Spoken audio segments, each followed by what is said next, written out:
Well, this is Ken Mercer, and welcome to your United States History and Civics Exam. Today is a little bit different.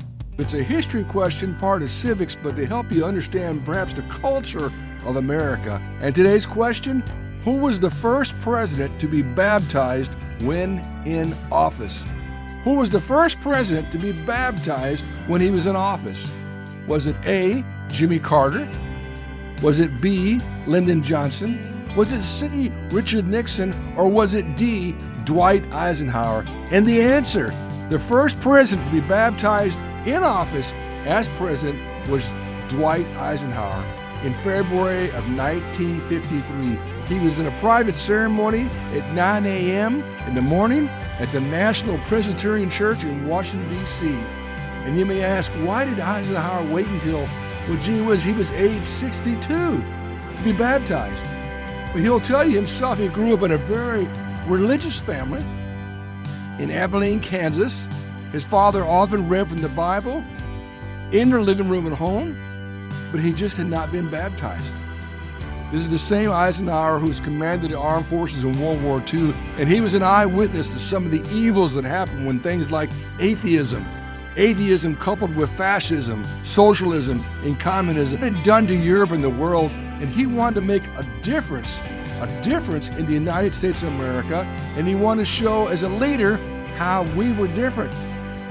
In his campaign for president in 1952, he actually asked for a revival of America, a spiritual revival, and he became great friends with Billy Graham, Reverend Billy Graham, very famous for the revivals he had throughout America, and he had a lot of spiritual guidance and even campaign advice from Billy Graham. And when Eisenhower won the election in 1952, he told Reverend Graham, I think one of the reasons I was elected was to help lead this country spiritually. We need a spiritual revival. President of the United States, Eisenhower, he campaigned that our nation needed a spiritual revival. He was elected in 1952. His inauguration was in February of 53. And then again, he asked to be baptized into the Presbyterian Church. Now, after he was baptized, he went back to his Oval Office and he addressed the nation. The same day President Eisenhower was baptized, there were millions of Americans saw him deliver remarks in the Oval Office.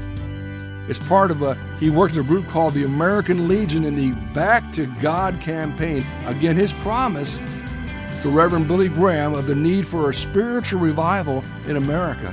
And he thanked Americans for their prayers. Came from your hearts, our prayers during World War II and the prayers now as he was being president. And he talks about the great blessings that the Almighty has brought to this land of ours. He talked about blessings, and well, blessings aren't how much land you have, how many acres, or how many buildings or factories, or whatever. But he talked about the blessings that our forefathers talked about, our rights, our human rights, the right to worship as we please, the right to speak and think, and to earn and to save. Those are the rights that we must strive so mightily to merit. Wow. And then he said, one reason that we cherish these rights so sincerely is because they are God-given. They belong to the people who have been created in His image. Wow! Those are the words of the President of the United States of America. I want to give you background why this question is so different. Is it civics? Is it history? Is it both? You know, it's funny because we hear so much about this so-called separation of church and state. Those words are not in our Constitution.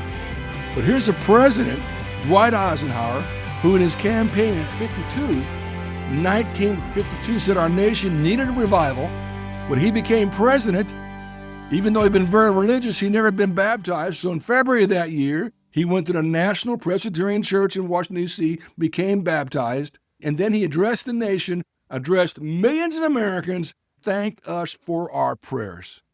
So here's the question, my friends. Who was the first and only president to be baptized in office? And the answer is our 34th president, Dwight Eisenhower. Thank you, my friends. God bless you, and may God bless our United States of America.